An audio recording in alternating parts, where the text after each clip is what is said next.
우리가 지금 계속해서 출애굽기 말씀을 살펴보고 있는데, 출애굽기라는 것은 우리 성도님들이 다 잘 알고 있듯이 그 애굽에서 나온 기록이라는 뜻입니다. 출애굽기는 크게 이렇게 두 부분으로 나눌 수 있는데, 1장에서 이제 18장까지는 그 출애굽기의 제목처럼 그 이스라엘 백성들이 애굽 람셋에서 출발하여서 3개월 동안 이 시내 광야에 도착하는 그러한 여정을 기록해 놓은 것이 1장에서 18장까지의 기록입니다. 그리고 이제 두 번째 부분으로는 이제 19장에서 40장까지는 이제 하나님의 계명, 시내산에 도착하여서 십계명과 이제 여러 가지 하나님의 율법과 율례와 이런 도덕법들을 체결하면서 하나님의 법을 받는 것이 이제 19장에서 이렇게 40장까지의 그런 이제 출애굽기 이 내용이라고 할 수 있습니다. 오늘 우리가 읽은 사실 이 본문은 하나님께서 이스라엘 백성에게 주는 율례, 오늘 이 본문에 보시면 그 1절 말씀에 보면 내가 백성 앞에 세울 법규는 이러하니라, 법규, 율례 이런 말인데요. 이게 이제 이스라엘 백성에게 처음으로 이제 주는 그 시민 도덕법 같은 것이라고 할 수 있습니다. 그래서 하나님께서 이제 십계명을 준 이후에 이스라엘 백성에게 처음으로 이제 법을 주는 그러한 이제 내용이 오늘 이제 본문에 등장하고 있는데, 이 도덕법을 통하여서 법규, 율례를 통하여서 하나님께서 우리에게 하시고자 이렇게 하는 그 이유가 무엇인지에 대하여서 오늘 간단하게 세 가지로 살펴보고자 합니다. 첫 번째로 하나님께서 이 이스라엘 백성에게 법을 준 이유는 약자에게 관심을 가지라는 것입니다. 고대 사회의 어느 나라의 법을 보아도 약자, 즉 오늘 본문에 등장하고 있는 종에 관한 법으로부터 시작하고 있는 그 법은 찾아볼 수가 없습니다.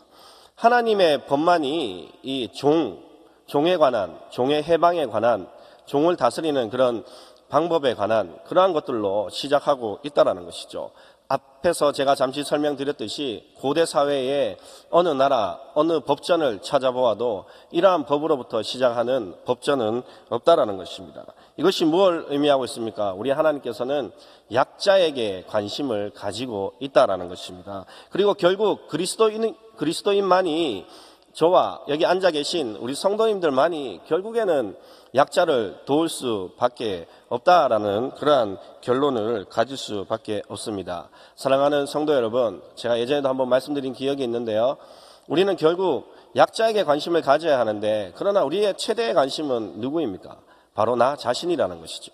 오늘 하루도 이 자리에 나와서 여러분들의 곰곰이 기도하는 기도의 제목들을 한번 되돌아보십시오.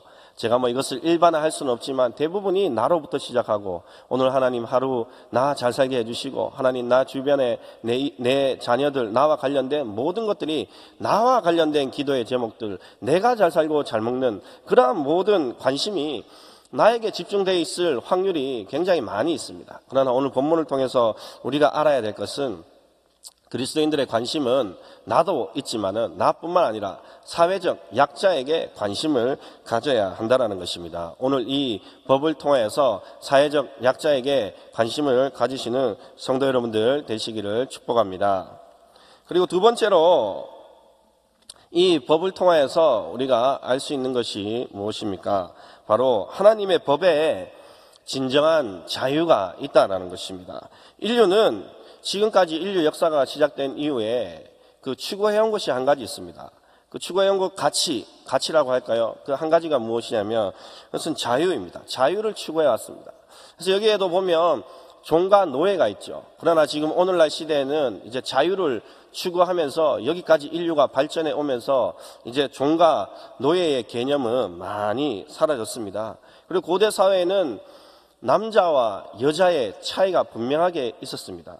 여기에도 보면 남자는 놓아주라 하는데 여자는 마지막에 가서 놓아주라 하지만 결국 여자는 놓아주지 마라 이렇게 얘기합니다. 근데 이제 성도님들이 이상하다, 왜 남자는 놓아주고 여자는 놓아주지 마라 하지? 남자와 여자를 차별하는 것이 아니라, 그 당시에는 여자는 거의 남자에게 종속되어 있었기 때문에 여자를 이렇게 남자와 같이 6년이 지나서 놓아주게 된다라면 하나님은 거기에 그 법 가운데 배려가 있었다라는 것이죠. 여자를 놓아주게 된다라면 여자는 남자에 종속되어 있는 그런 사회적 문화 때문에 어디에 나아가서 오히려 자유를 주면은 오히려 여자는 더 힘든 상황을 겪을 수밖에 없었습니다. 그래서 하나님께서 여자는 될 수 있으면 놓아주지 마라 이렇게 얘기했다는 것이죠. 그래서 이 법 속에서도 하나님은 그러한 배려가 있습니다. 그 고대 사회에서도 바로 이처럼 남자와 여자의 차이가 있었습니다. 그러나 지금은 남자와 여자의 차이를 얘기했다가는 요즘 세상에는 큰일 납니다. 이제 그 자유로 가치를 추구하여서 남자와 여자도 이제 평등해졌죠. 그러면서 심지어 성도 여러분, 오늘날 사회는 어디까지 나아갔습니까? 이제 동물의 자유까지 주장합니다. 그래서 요즘에 윤리학 이렇게 공부를 하다 보면요, 학교에서도 우리 목회를 하는 분들도 이게 그 강아지를 좋아하는 분들이 많기 때문에 그 윤리학 교수님에게 이런 질문을 하는 분이 실제로 많이 있어요. 우리 강아지 뽀삐가 천국에 갔을까요? 근데 그분에게는 이 뽀삐가 천국에 갔는지 안 갔는지가 너무 중요한 거예요. 너무 사랑하는 이제 이 강아지, 이 애완 동물을 넘어서서 이제 한 가족이라는 것이죠. 그래서 이제 성도 여러분들은 잠깐 웃으셨지만 그렇게 진지하게 질문해 오면 웃으시면 안 됩니다. 요즘에 웃으시면 그 강아지를 키우는 분들에게는 신뢰가 돼요. 그래가지고 그처럼 이제 뭐 동물의 뭐 자유, 동물도 이제 뭐 한 가족처럼 이렇게 인류는 자유를 향해서 끊임없이 이렇게 나아가고 있죠. 그래서 이제 심지어 우리가 지금 어디까지 나왔습니까? 예, 동성애까지 나왔죠. 이제 동성 같은 성별끼리도 이제 사랑하고 좋아하는 것, 그것을 이제 허용하는 그러한 자유의 자리에까지 나왔다는 것이죠. 서구 사회는 이제 그러한 자리들을 다 길을 열어줬습니다. 우리 대한민국만 지금 이제 길을 열어주지 않았는데요. 그러나 그 길을 열어준 결과가 어떻습니까? 얼마 전에도 성도 여러분들이 기사를 다 봐서 알 수 있겠지만 미국에 그 남자가 여탕에 들어가가지고 남자가 이제는 뭐 수술도 안 하고 그냥 남자 맨몸 그대로 여탕에 들어가가지고 미국에서 나 여자다 이렇게 하면 아무도 법적으로 처벌할 근거가 없어요. 그만큼 이제 인류가 자유를 추구해서 그 자리에까지 나왔는데 성도 여러분, 이게 자유입니까? 남자가 여탕에 들어가서 저 여자예요 이렇게 하면은 이제 뭐 법적으로 아무 처벌을 못하는, 그 얼마나 끔찍해서 막 그 목욕탕에 문을 닫았다 할 정도로 끔찍한 사건이, 미국 사람들도 얼마나 개방적입니까 나름. 근데 그 사람들도 너무 끔찍해서 그걸 받아들일 수 없는 그러한 자유를 추구해서 결국 자유의 자리까지 인류가 계속해서 뻗어나아갔지만 진정한 자유는 어디에 있습니까? 하나님의 법에 있다라는 것을 성도 여러분 생각하시기를 축복합니다. 하나님의 법을 지킬 때만 이 법을 지키는 게 뭐 힘들고 때로는 그렇잖아요. 새벽에 어떨 때 새벽기도 오시다 보면은 이 신호는 좀 안 지켜도 되겠다, 불필요하겠다 이런 생각들 많이 할 때가 많이 있잖아요. 이런 법은 좀 한 번씩 어겨도 되지 않겠나. 법은 때로는 불필요하고 귀찮고 나를 힘들게 하고 어렵게 하고 이런 것까지 내가 지금 지켜야 되나 이런 생각이 때로는 들 수 있게 하지만 왜 지켜야 합니까? 법 가운데 진정한 자유가 있기 때문에 그렇다는 것이죠. 어느 법에요? 하나님의 법에. 하나님의 법은 여러분들을 올가매고 여러분들을 뭐 이것 못하고 저것 못하게 하려고 아니에요. 하려고 하는 게 아니라 진정한 하나님의 법에는 바로 진정한 자유가 있다는 것. 우리 인간이 추구하고 있는 하나님의 백성이 그렇게 갈망하는 자유, 이스라엘 백성, 지금까지 노예가 되어 있었던 그 백성에게 종에 관한 법을 얘기하면서 이 나의 법 안에 진정한 노예와 정말 상정과 차이가 없는, 차별이 없는 진정한 자유가 있다라는 것입니다. 그래서 성도 여러분, 하나님의 말씀 가운데 자유가 있습니다. 이 말씀을 사랑하시는 성도 여러분 되시기를 축복합니다. 그리고 마지막으로 세 번째로 왜 이 법을 주셨을까요? 바로 죄를 억제하기 때문에 그렇다라는 것입니다. 사랑하는 성도 여러분, 여러분들이 하나님을 잘 믿죠? 새벽에 나와왔으니까, 그죠? 저도 목사니까 나름 얼마나 이때까지 잘 믿어왔겠습니까? 그러나 저에게도 뭐가 필요하냐면 하나님의 법이 필요합니다. 때로는 뭐 십계명 이거 너무 우리를 힘들게 하고 어렵게 하고 뭐 좀 이래 해볼라 하면 막 계명이 생각나가지고 이거 뭐 못하겠다.